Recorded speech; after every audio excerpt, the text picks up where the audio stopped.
বিসমিল্লাহির রহমানির রহিম। Home tutor চ্যানেলের পক্ষ থেকে স্বাগত সবাইকে আবার আরেকটি ক্লাসে রাইট ইউজ অফ ভার্বের। আজকে আমরা যে রাইট ইউজ অফ ভার্বের ক্লাসটি করব সেটা চট্টগ্রাম বোর্ড 2025 সালের এসএসসি পরীক্ষায় আসা। তো আজকে আমরা সেই ক্লাসটি যাওয়ার আগে যে আমাদেরকে যে ডিরেকশনটা দেওয়া আছে প্রশ্নের ভিতরে, সেই প্রশ্নের যে ডিরেকশনটা আগে একটু পড়ে নিতে হবে। আমরা শুরুতেই দেখি কি লেখা আছে।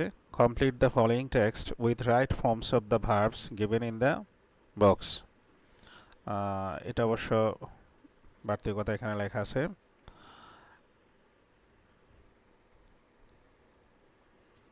Complete the following text with right forms of the verbs given in the box. এখানে 10টা বক্সের ভেতরে 10টা ওয়ার্ড দেওয়া আছে, 10টা ভার্ব। তো এই ভার্বগুলোকে আবার এখানে 10টা ব্ল্যাঙ্কস দেওয়া আছে। এই 10টা ব্ল্যাঙ্কস বা গ্যাপসের মধ্যে প্রপারলি ইউজ করতে হবে। শুধুমাত্র ভার্বটাকে সঠিকভাবে চিহ্নিত করলে হবে না, সে ভার্বের টেন্স এবং গ্রামারের রুলস অনুসারে সেটাকে বসাতে হবে। আমাদের যে টেক্সটটা দেওয়া আছে সেই টেক্সটটা মূলত প্রাইস হাইক সম্পর্কে লেখা, price hike of household products এটা সম্পর্কে। তো সে যাওয়ার আগে আমরা আগে যে বক্সে যে ভার্বগুলো দেওয়া আছে সেই ভার্বগুলার ফার্স্ট অ্যান্ড ফার্স্ট পার্টিসিপল এবং মিনিংগুলো একটু দেখে আসি। আমি এটা লিখে রেখেছি এখানে। আমাদের প্রথম যে ভার্বটা ছিল এটা ওয়ে, ওয়ে অর্থ ওজন করা।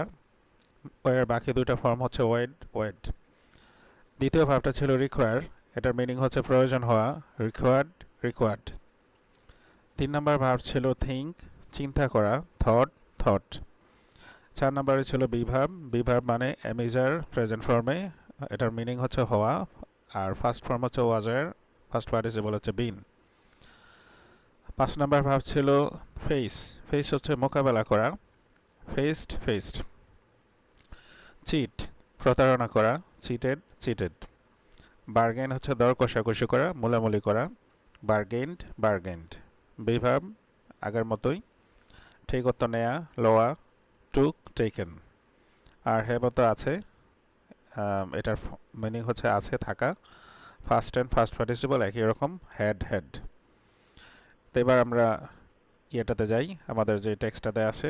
এখানে আবার একটু দেখি। ওয়ে ওজন করা, রিকোয়ার অত প্রয়োজন হওয়া, থিঙ্ক অত চিন্তা করা, বিভার্ব ফেস, চিট, বার্গেন, বিভার্ব টেক, হ্যাভ।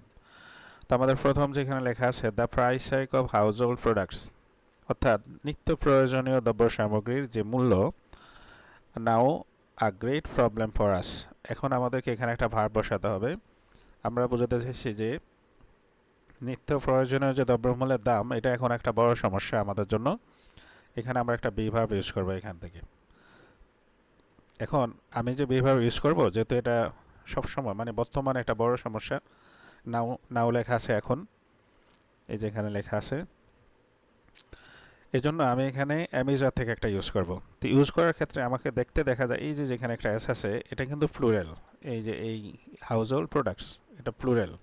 কিন্তু আমার এই সেন্টেন্সের মূল সাবজেক্ট হচ্ছে এটা। এই যে প্রিপোজিশন দ্বারা যুক্ত শব্দের প্রথমটাই কিন্তু সাবজেক্ট হয়।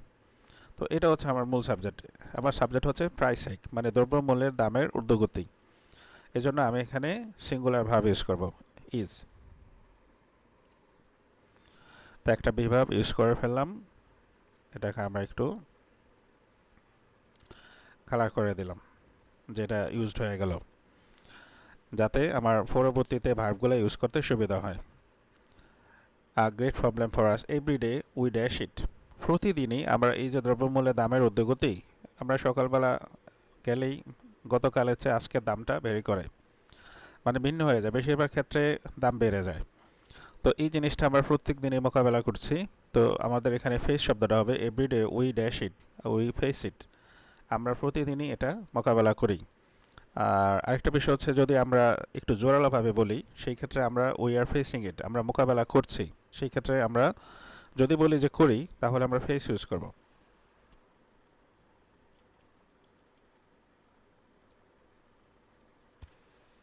মোকাবেলা করি, প্রতিদিনই আমরা এটার মোকাবেলা করি। আর যদি আমি একটু জোরালোভাবে বলতে চাই যে প্রতিদিনই আমরা এটার মোকাবেলা করছি, সেই ক্ষেত্রে আমরা কন্টিনিউয়াস টেন্স ইউজ করব, মানে প্রেজেন্ট কন্টিনিউয়াস আর ফেসিং।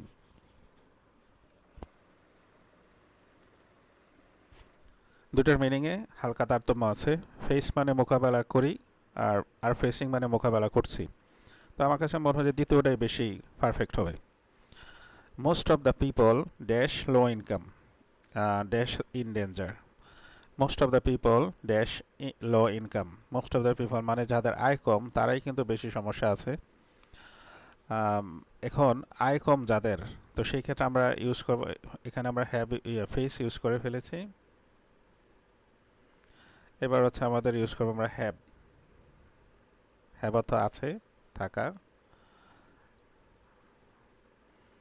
তো এখানে আমরা হ্যাভ ইউজ করব।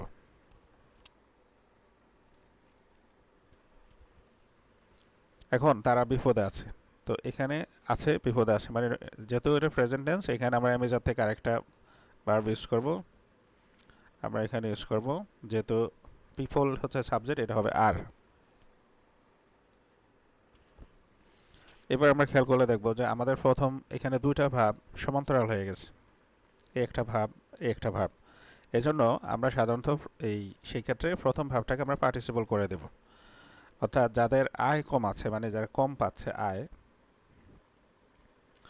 এজন্য হচ্ছে most of the people having low income. অর্থাৎ কোন লোকেরা সাফারার হচ্ছে যাদের আয় কম, হ্যাভিং লো ইনকাম আর ইন ডেঞ্জার, তারাই আছে বিপদে। They dash purchasing meat and fish, তারা মাছ মাংস কি কিনছে, মানে আমাদের প্রশ্ন হচ্ছে তারা কি মাছ মাংস কিনছে। অ্যাজ দে ড্যাশ, যেহেতু তাদের আয় কম, তারা বিপদে আছে, তাহলে তারা মাছ মাংস কেনার কথা ভাবতে পারছে না। তো আমরা এখানে বিভাবে ইউজ করলাম, এখানে হচ্ছে ভাবতে পারছে না, থিঙ্ক। আমরা এখানে থিঙ্ক ইউজ করব। তো এখন থিঙ্ক ইউজ করার ক্ষেত্রে আমাদের একটা কাজ করতে হবে কি, তারা কি আদৌ ভাবতে পারছে। They think purchasing meat and fish, তারা কি মাছ মাংস কেনার কথা ভাবছে, ভাবতেই পারছে না।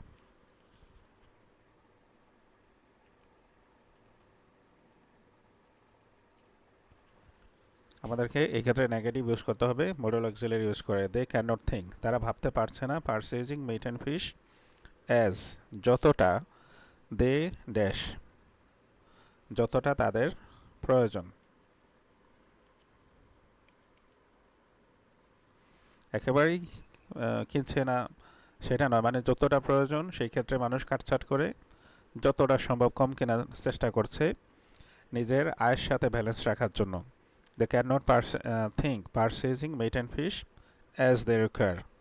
এখন হচ্ছে কি, যেহেতু এটা present tense, subject to plural, এই জন্য এটা চেঞ্জ হচ্ছে না ভার্বের। আর এটা তো মডেল অক্সিলারির আগে আছে, এই জন্য থিঙ্কই রয়ে গেল। আমরা থিঙ্কটাকে চেঞ্জ করে ফেলেছি। এবার হচ্ছে রিকোয়ারটাকে আমরা চেঞ্জ করে দেব।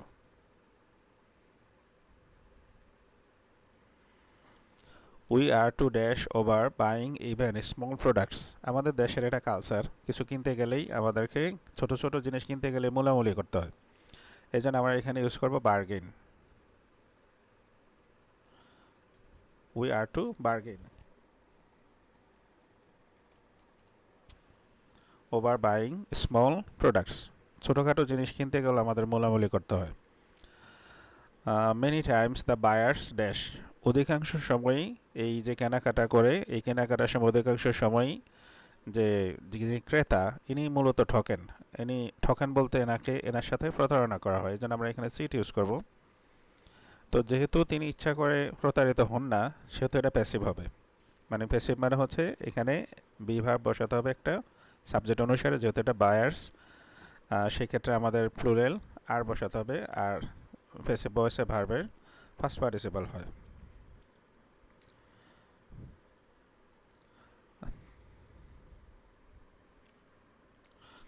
Cheated, are cheated, the buyers are cheated, অধিকাংশ সময় বায়ার্সরা প্রতারিত হয়।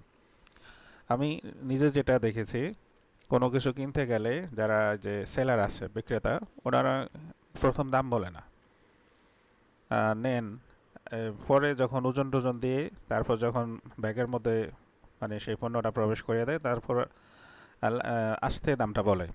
তখন আমার প্রশ্ন হচ্ছে যে ক্রেতার এবিলিটি অনুসারে সে ক্রেতা করবে, কিনবে, কিন্তু তারা কি করে দামটা লুকিয়ে রেখে যখন পণ্যটা ধরিয়ে দেওয়া হয়, তখন তারা দাম প্রকাশ করে ক্রেতার সাথে এক ধরনের প্রতারণা করে। তো এটাকে তারা এক হিসেবে সম্মান দেখানোর মতো একটা ভাব করে, কিন্তু এটা অরিজিনালি সম্মান না, কারণ ক্রেতার সামর্থ্যের একটা সীমাবদ্ধতা আছে। তো এটা এক ধরনের প্রতারণা করা হয়। The seller seed the buyers, এই যারা বিক্রেতা তারা বায়ারদের সাথে প্রতারণা করে অ্যাট দ্য টাইম অফ, এটা অবশ্য প্রিপোজিশন আছে, এই ক্ষেত্রে ভার্বের সাথে এমনিতেই আইএনজি হয়ে যাবে। কখন এই প্রতারণাটা করে? যখন তারা কি করে, এই যে যখন তারা ওজন দেয়, তারা ওজনও ঠকায়। তো আমরা এখানে weighing Dev.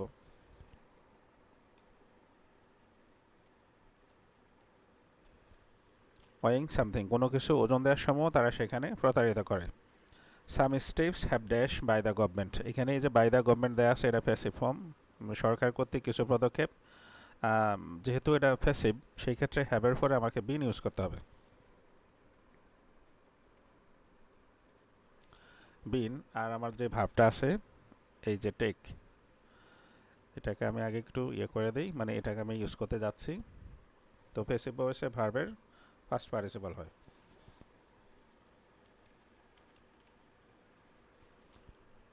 Some steps have been taken by the government to identify the culprits. আসলে জেনেটিক্যালি সরকার, পুলিশ বা এই যে ম্যাজিস্ট্রেট, এটা দিয়ে কতটা করবে, কন্ট্রোল করবে? আমি প্রত্যেকটা মানুষের মধ্যে এই ধরনের প্রতারণার একটা টেন্ডেন্সি দেখছি।